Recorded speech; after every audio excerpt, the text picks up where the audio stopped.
بسم اللہ الرحمن الرحیم۔ السلام علیکم ورحمۃ اللہ وبرکاتہ۔ آج ہم اپنے دوسرے ایپیسوڈ کے ساتھ جو حالات حاضرہ سے متعلق ہے میں حاضر ہوں، اور اس میں جو آج ہم نے گفتگو کرنی ہے وہ ہے در حقیقت قیام پاکستان سے متعلق۔ پاکستان کے قیام کے حوالے سے ایک تو نقطہ نظر وہ ہے کہ جو مسلمانانہ پاکستان کی اکثریت کا ہے کہ پاکستان کا مطلب کیا، لا الہ الا اللہ، اور ملک خدا داد پاکستان جس کو اللہ تعالیٰ نے معجزانہ طور پر اس دنیا کے نقشے کے اوپر وجود بخشا ہے۔ لیکن یہ کہ کچھ لوگ ہمیشہ سے پاکستان کے قیام کو ایک دوسری نظر سے بھی دیکھتے رہے۔ ہندوؤں کی عظیم اکثریت یہ سمجھتی رہی کہ یہ انگریزوں کی کسی سازش کا نتیجہ ہیں، اور بہت سے مسلمان بھی جو کانگریسی نقطہ نظر رکھتے تھے ان کا بھی یہی خیال تھا کہ مسلمانوں کو تقسیم کرنے کی سازش ہے، اور اسی طرح بہت سے جو نیشنلسٹ لوگ تھے وہ بھی اسی خیال کے حامل رہے ہیں۔ اور اب بھی بہت سے لوگوں کی زبانوں سے ہم ایسی باتیں سنتے ہیں کہ جس میں کوئی اسے نوابوں کی مفادات کے تحفظ کے لیے جو ہے وہ بنایا گیا ملک کہتا ہے، کوئی جاگیرداروں کے تحفظ کی بات کرتا ہے، کوئی کہتا ہے کہ انگریزوں نے اپنے خاص منصوبے کے تحت کہ ڈیوائیڈ اینڈ رول کے اصولوں کے تحت، اور تاکہ انڈیا پاکستان لڑتے رہیں گے، ہمارا اسلحہ فروخت ہوتا رہے گا، ان اصولوں کے تحت اس ملک کو وجود بخشا تھا، ان کی ضرورت تھی، اور یہ جو مسلم لیڈرشپ تھی یہ گویا ان کی پیدا کی ہوئی ہے۔ تو ایک نقطہ نظر یہ ہمیشہ رہا ہے، اگرچہ کہ بڑا جسے کہتے ہیں دبا دبا سا، اور کسی نہ کسی درجے میں ہم کہہ سکتے ہیں کہ اس کو جو ہے اتنی تقویت نہیں ملی اور اتنی اسے پاپولرٹی نہیں حاصل ہو سکی، مگر یہ کہ کچھ ذہنوں کے اندر اس کی جڑیں بڑی گہری اتری ہوئی عام طور پہ نظر آ جاتی ہیں۔ لیکن اس کے مقابلے میں جو دوسرا نقطہ نظر ہے وہ بھی اپنی جگہ پہ بہرحال اس نے تو عوامی حد تک جو ہے رسائی حاصل ہوئی اور گراس روٹ لیول تک وہ چلا گیا، جب پاکستان کا مطلب کیا، لا الہ الا اللہ کی بات کی جاتی ہے۔ ہمیں اس پر ضرورت اس لیے محسوس ہو رہی ہے اس پہ بات کرنے کی کہ آنے والے دنوں میں یہ پاکستان کے حوالے سے مایوسی کے بڑھنے کا امکان ہے، اور اس مایوس کن صورتحال میں جو اس طرح کی ذہنیت ہے جو پاکستان کو سازش بتلاتے ہیں، تو ان کو جو اپنی بات کہنے کا اور اس بات کی پینیٹریشن کا موقع مل سکتا ہے۔ تو حفظ ما تقدم کے طور پر ضرورت ہے اس امر کی کہ اپنا وہ سبق جو ہے اسے تازہ کیا جائے، اور وہ سارا جو صغرا کبرا ہے یا جو بھی اس کی جو پس منظر ہے اس کو از سر نو نگاہوں کے سامنے اجاگر کر لیا جائے۔ جس دنیا میں ہم اس وقت رہتے ہیں، یا جب پاکستان عالم وجود میں آیا تھا، تو یہ اس وقت آج سے بھی زیادہ جو ہے وہ بڑی مضبوط ایک سیکولر دنیا تھی۔ آپ کو معلوم ہے کہ اس سے بھی جو ہے وہ کوئی 24 سال پہلے 23 سال پہلے خلافت کا خاتمہ ہو چکا ہوا تھا، اور ایک مسلمان کے ہاتھوں ہی ہوا تھا، اور اس لیے کہ ان کے خیال میں یہ ایک ناکارہ نظام ہے اور یہ مسلمانوں کو آپس میں جوڑ کے نہیں رکھ سکتا، اور اس کی جگہ پہ سیکولر ترکی نے جو ہے اپنا دفاع بھی کامیابی کے ساتھ کر لیا، اور انگریزوں کو شکست دینے میں بھی کامیاب ہوا، اور اپنی بقا جو ہے اسے اسی قومیت کے جذبے کے اندر نظر آئی۔ تو وہ تو اس وقت تو پوری دنیا میں یوں سمجھے سیکولرزم کا طوطی بولتا تھا، اور مذہب کو ریاست کے معاملات میں دخل دینے کا کوئی اس وقت تصور موجود نہیں تھا، اور نہ ہی اتنی مذہبیت تھی۔ سکولوں میں، کالجوں میں، تعلیمی اداروں میں، گلی کوچوں میں داڑھیوں والے خال خال نظر آتے تھے، مسجدیں اتنی آباد نہیں تھیں، اگرچہ کہ لوگ کہتے ہیں اب برا زمانہ آ گیا، لیکن یہ کہ بہرحال یہ اپنی جگہ پہ حقیقت ہے کہ یعنی اگر اس اعتبار سے آپ دیکھیں تو روایت جسے ہم کہتے ہیں وہ دم توڑ رہی تھی، اور ہر طرف جو ہے وہ زیادہ جو رجحان تھا وہ جسے ہم ایک طرح سے یوں کہہ لیجئے کہ سیکولرائزیشن آف مسلمز جو ہے نا وہ جو چہار دانگ عالم میں وہ ہمیں نظر آ رہی تھی۔ لیکن اس موقع پہ ایک ایسے ملک کا وقوع پذیر ہونا، قیام پذیر ہونا، منصع شہود پہ آنا کہ جس کی گویا رگوں میں اور بنیادوں میں یہ سوچ ہے کہ یہاں مذہب کو بالادستی حاصل ہوگی، مذہب کی بنیاد پر ایک ملک کا وجود میں آنا، اور یہاں قرآن و سنت کو بالادستی حاصل ہوگی، تو یہ اس وقت کی دنیا سے بالکل ایک متصادم اساس ہے کہ جس پر یہ ملک قائم کیا گیا تھا۔ یہ تو بالکل ایک انہونی سی بات تھی۔ تو اب ذرا تھوڑا سا ہم اس کو ایک اور تناظر میں سمجھتے ہیں، اس لیے کہ جب ہم دیکھیں گے تو بعض ہمیں انگریز کے مفادات اس ملک کے بننے میں واقعی نظر بھی آئیں گے۔ ہم جب دیکھیں گے ذرا کوئی بھی بندہ ذرا گہرائی میں اتر کے دیکھے تو نوابوں کے مفادات بھی اس ملک کے بننے میں نظر آئیں گے، متحدہ ہندوستان میں وہ نظر نہیں آتے، اس اور جاگیرداروں کے بھی نظر آئیں گے، اس لیے کہ متحدہ ہندوستان میں تو کانگریس نے پہلے یہ اعلان کر رکھا تھا کہ جاگیرداری ختم کر دی جائے گی، اور یہاں تو آج تک وہ جاگیرداری جاری اور ساری ہے۔ تو اسی طرح جو اشرافیہ کا ایک تصور ہے تو اس کے مفادات بھی اس ملک کے ساتھ جڑے نظر آئیں گے، اور عالمی استعمار جو اب اس نے جو نئی صورت اختیار کر لی ہے، مالیاتی اداروں کی صورت میں اپنے آپ کو منظم کر لیا ہے، تو اس کے مفادات بھی اس ملک کے، پھر خاص طور پہ جو وہ دور ہے کہ جب کمیونزم کا اور سوشلزم کا غلغلہ ہے اور اس سے جو ہے وہ مغرب بھی کانپ رہا ہے، تو اس کے آگے ایک بفر سٹیٹ کی بھی ضرورت تھی۔ تو اس سارے تناظر میں بہرحال یہ اپنی جگہ پہ جو چیزیں ہیں وہ کسی نہ کسی درجے میں کنونسنگ تو ہیں، اور ایک معقول آدمی ان دلائل سے، اور بالخصوص جب پاکستان اپنے مقاصد کو حاصل کرنے میں ناکام رہا 72 برس گزرنے کے بعد بھی، تو وہ دلائل بہرحال جو ہے وہ کسی نہ کسی درجے میں اثر انداز ہوتے ہیں انسان کے ذہن کے اوپر۔ تو اب اسے ایک اور یعنی اللہ تعالیٰ کے منصوبے کیسے روبہ عمل آتے ہیں، ذرا اس ٹیکنیک کو اگر ہم سمجھ لیں اور وہ جو بھی اس میتھڈالوجی کو سمجھ لیں تو پھر یہ بات سمجھنا بڑی آسان ہو جائے گی۔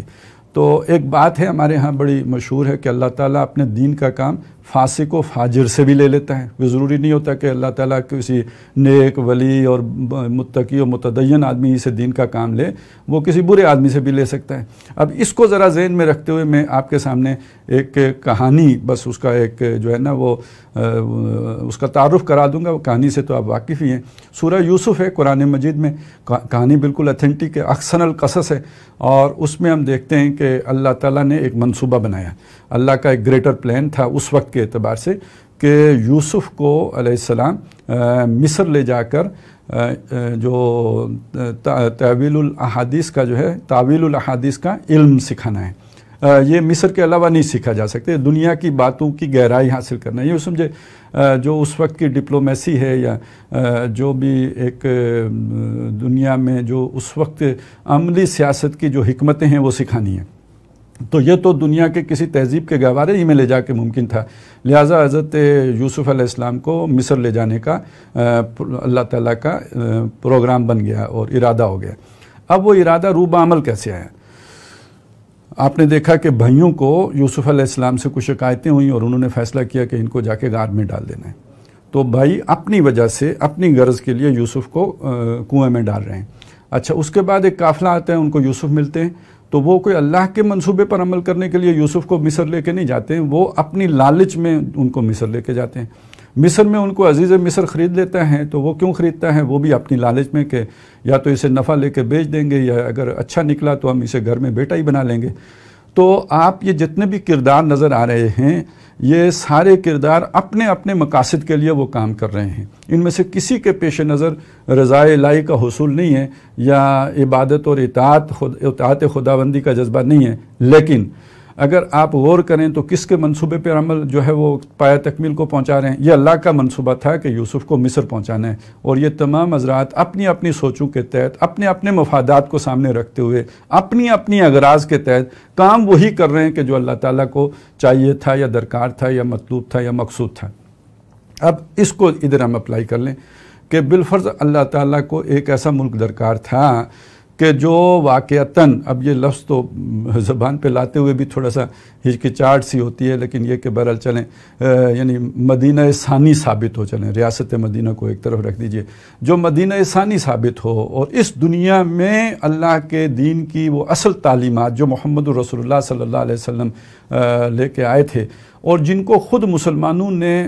لوگوں کی نظروں سے اوجھل کر دیا تھا اور ان کو گہنا دیا تھا، اور ان کے اوپر جو ہے وہ اپنی ملوکیت کے دور میں طرح طرح کے جو ہے وہ داغ و دبے اس کے چہرے پہ لگا دیے تھے۔ اور یہ علامہ اقبال کا یہ کہنا تھا کہ اگر ہمیں ہندوستان کے شمال مغرب میں ایک آزاد ریاست مل گئی تو ہمیں موقع مل جائے گا کہ عرب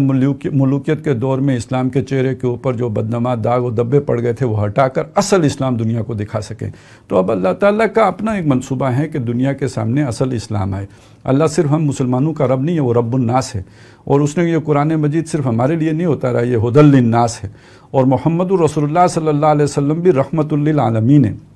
تو یہ دین جو عالم کے لیے رحمت ہے، اس دین کی تعلیمات لوگوں کے سامنے نمایاں ہو کر، اجاگر ہو کر اور کھل کر آئیں۔ اور اصل میں تو نبی اکرم صلی اللہ علیہ وسلم تھے بھی اسی ماڈرن ایج کے لیے اللہ نے ان کو ہادی اور رسول بنا کے بھیجا تھا، تو وہ تعلیمات لوگوں کے سامنے اجاگر ہوں۔ تو اس کے لیے ایک مملکت درکار ہے، ایک ملک درکار ہے، اس لیے کہ اسلام ایک زندگی کے تمام گوشوں کے بارے میں رہنمائی دیتا ہے۔ اور سب سے بڑی بات یہ کہ آج کے انسان نے اپنی انفرادیت کو تو بہت حد تک جو ہے وہ سنوار بھی لیا ہے۔ اصل مسئلے مسائل تو انسانوں کو اجتماعی نظام کے اندر پیش آ رہے ہیں، اور عدل و مساوات کا جنازہ تو وہاں نکل رہا ہے، ظلم اور جو ہے وہ تعدی تو اس سطح پر ہے۔ تو اس کے لیے ایک دنیا کے سامنے نمونہ آنا چاہیے، تو وہ نمونہ کسی ملک کی سطح پہ ہی آئے گا۔ تو اللہ تعالیٰ کا یہ ایک منصوبہ اگر ہو، اور جیسے کہ علامہ اقبال کا خیال تھا کہ ایسا ہونا ہے، اور جیسے کہ ہمیں قرآن مجید کے اشاروں سے اور نبی اکرم صلی اللہ علیہ وسلم کی واضح احادیث سے معلوم ہے کہ قرب قیامت سے پہلے پوری دنیا پر اللہ کے دین نے غالب ہونا ہے، تو ظاہر ہے اس کا آغاز کسی ایک جگہ سے ہونا ہے۔ جیسے پہلے جب دین پھیلا تو ابتدا تو کسی ایک جگہ سے ہوئی ہے نا، جزیرۃ العرب سے ہوئی ہے، پھر پھیلتے پھیلتے وہ افریقہ اور ایشیا اور پھر پوری جو ہے آدھے یورپ تک پہنچ گیا ہے۔ تو یہ تو ابتدا تو ایک جگہ سے ہوتی ہے، تو اب اگر پورے عالم پر بھی پھیلے گا تو ایک دم تو سارے عالم پر نہیں چھا جائے گا، اس کی ابتدا کسی ایک جگہ سے ہوگی۔ تو اس اعتبار سے جو اس وقت مسلمان ممالک ہیں دنیا میں، ان میں اگر دیکھا جائے تو اس میں کوئی شک نہیں ہے کہ اپنی فکری پس منظر کے اعتبار سے، پوٹینشل کے اعتبار سے، اپنی افرادی جو بھی صلاحیتیں ہیں ان کے اعتبار سے موزوں ترین مسلمان ممالک میں اگر کوئی ملک نظر آتا ہے تو وہ پاکستانی ہے۔ تو اب یہ جو خدائی منصوبہ ہے، اس کے روبہ عمل آنے میں اب اللہ تعالیٰ نے کن کن کرداروں کو استعمال کیا۔ انگریز کی اپنی ضرورت ہو سکتی ہے، اس نے اپنے مقصد کے لیے بنایا ہو۔ اسی طرح مختلف لوگ جنہوں نے اس کے لیے جو ہے وہ قربانیاں دی ہیں، یا تگ و دو کی ہے، یا محنت کی ہے، یا جد و جہد کی ہے، یا کردار ادا کیا، ان کے اپنے مقاصد ہو سکتے ہیں، اس میں کوئی شبہ نہیں ہے، کوئی یعنی دو رائے نہیں ہو سکتی۔ اگر کسی کو یہ نظر آتا ہے تو یہ ہو سکتا ہے۔ اسی طرح کچھ مفاد پرست گروپس ہوں، کچھ نیٹ ورکس ہوں، جیسے آج کل تو دور ہی نیٹ ورکس کا دور ہے۔ اب وہ لابنگ کا دور سے تو ہم آگے نکلا، اب نیٹ ورکس کا دور ہے۔ وہ جو نیٹ ورکس ہوتے ہیں وہ آپ کو معلوم ہے کہ ان کے جو بھی کارندے ہوتے ہیں وہ ہر ادارے کے اندر کچھ خاص جگہوں پہ ہوتے ہیں جو پورے ادارے کو پیرالائز کر لیتے ہیں، یا اس کو اپنے اس رخ پہ لے کے چل پڑتے ہیں۔ جیسے ہم کسی بیل کو یا کسی بھی جانور کو نکیل ڈال کر اپنی مرضی کے رخ پہ لے کے جاتے ہیں، اسی طرح پالیسیز کے اندر ان کا جو ہے عمل دخل ہوتا ہے۔ یہ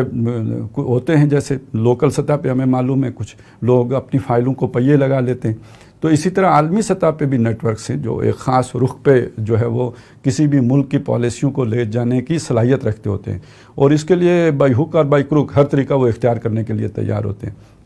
اور اس کے لیے کسی کو قتل کرنا پڑے تو اس سے بھی دریغ نہیں کرتے، اور ٹیمپٹیشنز اور یہ وہ تو خیر بڑی معمولی سی باتیں ہیں۔ اور وہ لوگ جو محض پروٹوکول کے بھوکے ہوں یا وقتی جو ہے وہ سیاسی فائدوں کے جو ہے رسیاں ہوں، تو ان کو استعمال کرنا تو چنداں دشوار نہیں ہوتا، وہ تو ذرا سی ان کو عوامی لہر کے اوپر سوار کرا دیں تو وہ اسی پہ جو ہے وہ مگن ہو جاتے ہیں۔ تو بہرحال کہنے کا مقصد یہ تھا کہ آج تک اگر کسی بھی وجہ سے یہ ملک برقرار رہا ہے تو سورہ کہف میں جو ایک تمثیل بیان ہوئی ہے کہ کچھ لوگ تھے جن سے موسیٰ علیہ السلام اور خضر نے جا کے تو کھانا مانگا تھا، تو وہ ایسے ناہنجار لوگ تھے کہ انہوں نے ان دو شریف لوگوں کو کھانا دینے سے انکار کر دیا، یعنی ان کی کردار اتنا گھٹیا تھا کہ بھوکے کو کھانا کھلانا انہیں پسند نہیں تھا۔ لیکن وہاں پہ ایک دیوار تھی،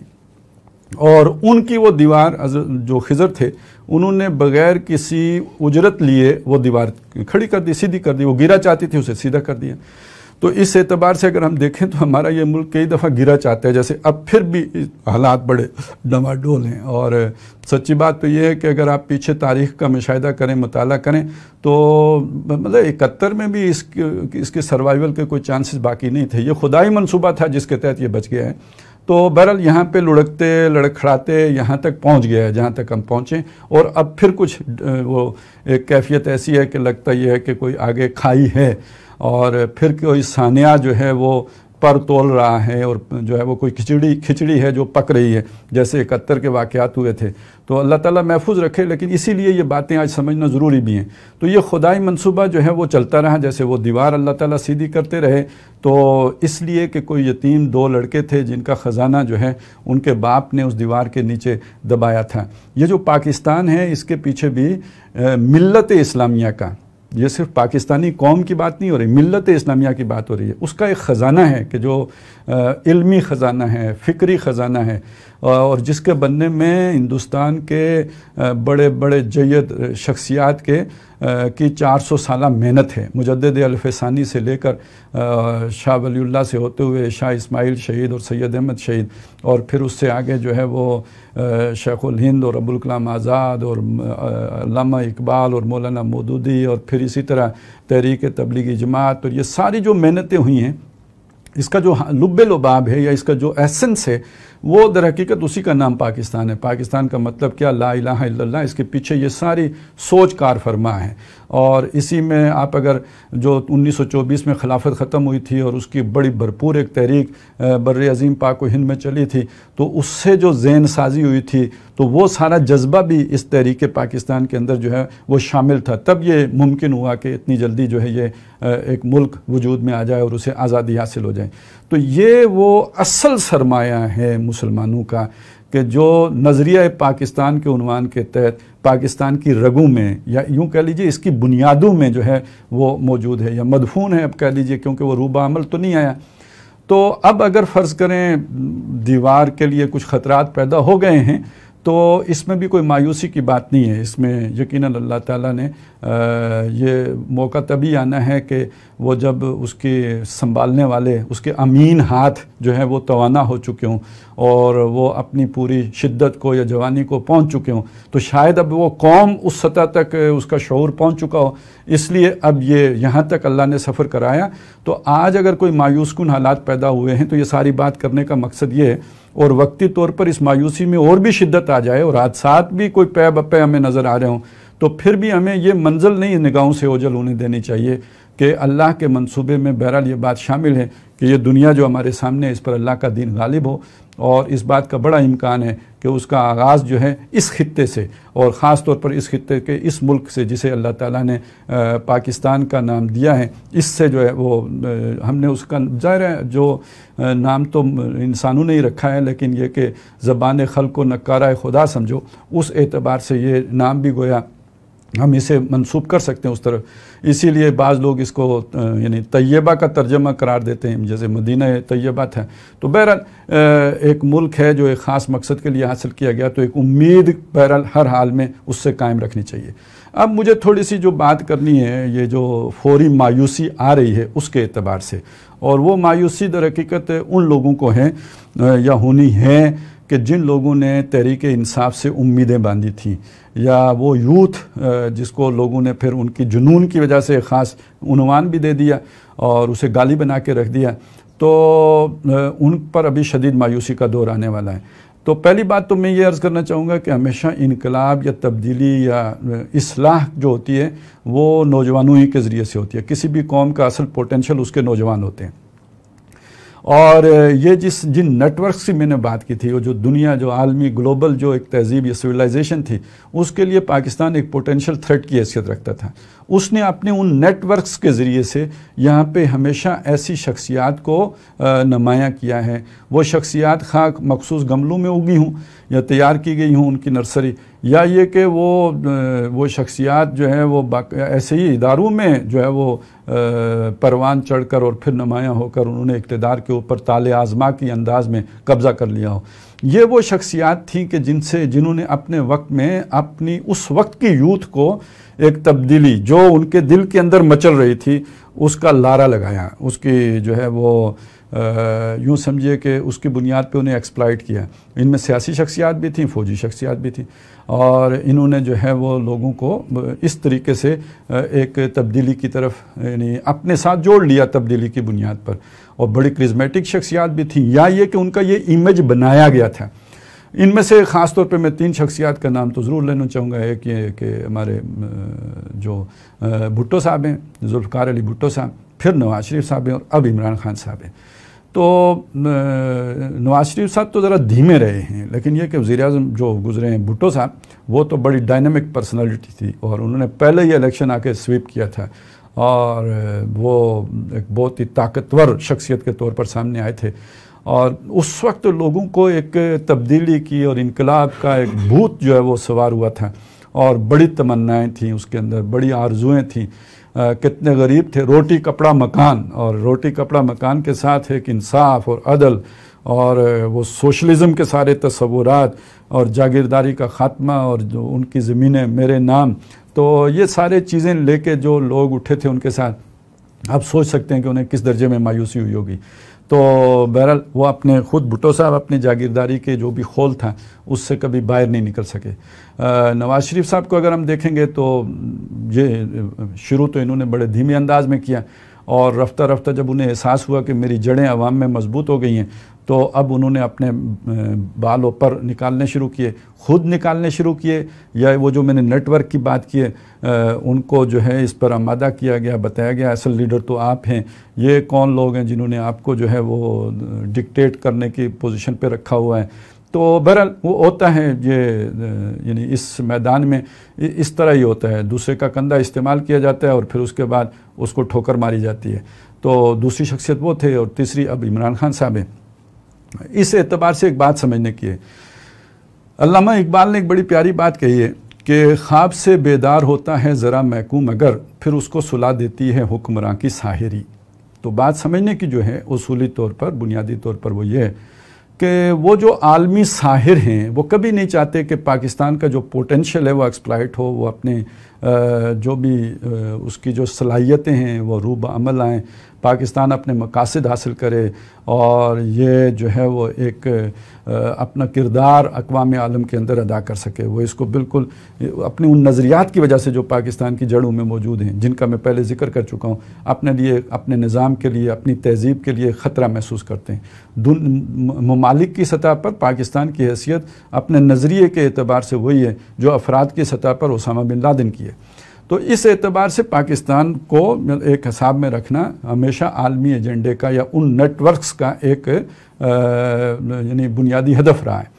تو اس کے لیے ایک بڑا اچھا طریقہ یہ ہے کہ عوام ہی اصل طاقت تو عوام کی طاقت ہے، عوام کی طاقت، ان عوام کو کبھی مایوسی سے نہ نکلنے دو، کبھی مہنگائی کے ذریعے سے، کبھی کچھ اور مس مینجمنٹ کے ذریعے سے، کبھی جو ہے نا وہ اسٹیٹ فیلئر کے ذریعے سے، اور کبھی اس طرح کی کرزمیٹک شخصیات کو جو ہے وہ ڈیمیج کر کے یا ان کے ذریعے سے مایوس کر کے۔ تو جب ایک شخصیت، ایسی شخصیت مایوس جو ہے وہ ناکام ہوتی ہے تو در حقیقت اس کے ساتھ ایک پوری جنریشن ناکام ہوتی ہے اور مایوس ہوتی ہے۔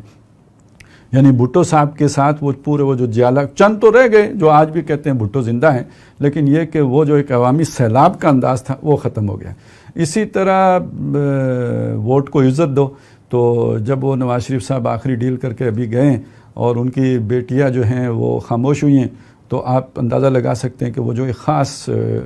ذہن تھا وہ کس درجے مایوسی کا شکار ہوا ہے۔ اور یہی اب کیفیات کو زیادہ دور دن کی بات نہیں ہے، بلکہ بہت حد تک ہو بھی چکا ہے، اور باقی جو رہ گئے ہیں ان پر بھی ابھی وہ اثرات آنے ہیں کہ جن لوگوں نے عمران خان صاحب سے یہ امیدیں باندھی تھیں وہ بھی ہمارے سامنے آ جائے گا، تو وہ بھی مایوسی کا شکار ہوں گے۔ تو آپ نے صرف ایک شخصیت کو ابھارا، اس کو ایک سطح پہ لے کے آئے، اس کو پھر ناکامی سے دوچار کیا، اور اس کے نتیجے میں اس وقت کی جو پوری یوتھ تھی اس کو آپ نے مایوسی کے کنویں میں اتار دیا۔ یہ ہے اصل میں قومی نقصان، یہ ہے ملکی سطح کا نقصان، اور یہ ہر آپ کو یہ 20 سال میں یہ ایک سائیکل نظر آئے گا جس میں ایسی شخصیت ابھرتی ہے اور مایوسی سے دوچار کر کے رخصت ہو جاتی ہے، اور پھر اس کے بعد ویسے ہی زندہ رہتی ہے، مالیہ روتا ہے اور وہ شخصیت زندہ رہتی ہے، لیکن وہ زندہ ہوتی نہیں، وہ کئی اور کو مردار کر کے چلی گئی ہوتی ہے۔ اس اعتبار سے ایک بڑی پیاری بات ہے، ابھی میں نے پچھلے دنوں میرے سامنے آئی ہے، پی ٹی آئی ہی کے جو ہے نا جو لوگ اب پی ٹی آئی سے علیحدہ کر دیے گئے ہیں، جیسے اکبر اس بابر ہیں یا جسٹس وجی ہیں، تو میں ایک انٹرویو دیکھ رہا تھا اکبر اسبابر کا، تو انہوں نے ایک بات کہی، وہ بہت ہی عمدہ بات تھی، اور مجھے وہ عمدہ اس لیے لگی کہ 1995 میں ایک خط میں نے بھی عمران خان صاحب کو لکھا تھا، اور اس میں اس سے ملتی جلتی بات کہی تھی کہ آپ نے اگر اس ملک کی تقدیر سنوارنی ہے تو کبھی بھی یہ الیکشن پالیٹکس میں نہ آئیں، یہ تو پھندا ہے، الیکشن ممبری کرسی صدارت بنائے خوب آزادی نے پھندے، اور یہ کہ اٹھا کے پھینک دو باہر گلی میں نئی تہذیب کے انڈے ہیں گندے، اور اس میں جو اصلاح کے لیے اٹھتا ہے میاں نجار بھی چھیلے گئے ساتھ، نہایت تیز ہیں یورپ کے رندے۔ تو یہ تو در حقیقت اصلاح کو روکنے کے لیے اور آپ جو بے تبدیلی لانا چاہتے ہیں اس تبدیلی کو روکنے کا پھندا ہے، آپ ادھر جا کے کدھر گرفتار ہوتے ہیں۔ تو وہ اکبر اسبابر صاحب بھی یہی کہہ رہے تھے کہ عمران خان کو میں نے کہا کہ آپ جو ہیں یہ وزیر اعظم بننے کے چکر کو چھوڑیں، آپ ان چیزوں کو رہنے دیں، آپ اس سے جو ہے وہ بہت بلند ہو، آپ اس ملک کے منڈیلا بن سکتے ہو، آپ یہاں پہ وہ ایک جو جیسے گاندھی کا کردار تھا وہ کردار آپ کو مل سکتا ہے، تو آپ یہ وزیر اعظمی نہ لو، یہ یہاں کے وزیر اعظمی بڑا اودار کا سودا ہے اور یہ جو ہے انسان کو ذلیل و خوار کر دیتی ہے۔ لیکن اصل بات کیا ہے، یہ جن شخصیات کو ہم سمجھ لیتے ہیں کہ یہ بہت بڑی شخصیات ہیں اور یہ تبدیلی لے کے آئیں گی، یہ حقیقت میں صرف پروٹوکول کی خواہش مند ہوتی ہیں، وزیر اعظم کے ساتھ جو پروٹوکول ہے، باقی ان کو بھی پتہ ہے کہ یہاں کا وزیر اعظم اس کی کیا حیثیت ہوتی ہے، اور بلکہ یہ کہ اس پر بھی علامہ اقبال کے وہ 2 شعر ہیں، بڑے خوبصورت ہیں اور بڑے حکیمانہ ہیں، آخر حکیم الامت تھے، کہ سیاست کے بارے میں اور یہ الیکشن پالیٹکس کے بارے میں کیا خوب بات کہی ہے کہ اس کھیل میں تعین مراتب ہے ضروری، شاطر کی عنایت سے تو فرضی میں پیادہ، بیچارہ پیادہ تو ہے ایک مورا ناچیز، فرضی سے بھی ہے پوشیدہ شاطر کا ارادہ۔ اصل پلان کیا ہے، اصل منصوبہ کیا ہے، اصل سوچ کیا ہے، اصل ایجنڈا کیا ہے، یہ وزیر اعظم کو بھی نہیں پتہ ہوتا، وہ ایک بس پروٹوکول لینے والا ایک کھلونا ہوتا ہے اور کٹھ پتلی کی حیثیت ہوتی ہے اس کی۔ تو یہ چیزیں جب شروع میں تو بڑی آدمی جو ہے نا وہ امیدیں ہوتی ہیں، آرزویں ہوتی ہیں، انقلاب کی توقعات ہوتی ہیں، لیکن جب یہ حقائق کھلتے ہیں تو پھر اسی درجے میں پھر مایوسی بھی آتی ہے۔ تو بہرحال ایک ہماری قوم ایک اور افسوس کی بات ہے کہ ایک اور مایوسی سے دوچار ہونے والی ہے، تو لیکن یہ کہ ہمیں وہ امید کا دامن ہاتھ سے نہیں چھوڑنا ہے کہ یہ انشاءاللہ اللہ تعالیٰ اسی ملک کو بالآخر اس مقام تک لے کے جائے گا کہ دنیا کے لیے یہ لائٹ ہاؤس بنے گا۔ اور بلکہ مایوسی اب اتنی نہیں ہے کہ سیاسی قیادت ناکام ہوگی، ہماری ساری قیادتیں ناکام ہوتی نظر آ رہی ہیں، اور اس وقت جو خطے کی صورتحال ہے شاید ہم بہت بڑے عظیم سانحات کی طرف بڑھ رہے ہیں، تو اس وقت ہمیں یہ امید اور توقع رہنی چاہیے کہ ہمارا مستقبل تابناک ہے، تبھی ہمارے اندر جذبہ عمل رہے گا، وگرنہ یہ کہ یہ صورت نہ بن جائے کہ جیسے جب تاتاری آئے تھے تو مسلمان جو ہے وہ ان کے آگے سٹینڈ ایز ہو کے کھڑے ہو گئے تھے کہ جو چاہو گردنیں مارو، آپ کی تلوار اگر گھر رہ گئی ہے تو جا کے لے آؤ، ہم تو یہاں پہ کھڑے ہیں آپ کے انتظار میں۔ تو اس حد تک جو ہے وہ بالکل جو ایک غلامی کی کیفیت ہے یا ذہنیت ہے وہ نہ ہو، بلکہ ایک جذبہ عمل ہو، ایک جوش ہو، جذبہ ہو، جہاد ہو، تو اس کے لیے جو ہے ایک امید کا ہونا اور اپنے مستقبل کے تابناک ہونے کا یقین ہونا یہ بہت ضروری ہے۔ تو اس لیے چاہا تھا کہ یہ چیزیں ہمارے سامنے رہیں تاکہ ہمارے لیے ایک امید کی فضا برقرار رہے اس مایوسی کے دور میں۔ اللہ تعالیٰ ہمیں اپنے مستقبل سے جو ہے وہ اسی طرح پوری امید بھی رکھے، اور یہ کہ اس کی کوئی ہماری زندگیوں میں ہم جھلک بھی دیکھ سکیں اور اس کے لیے ہم کچھ کنٹریبیوٹ بھی کر سکیں۔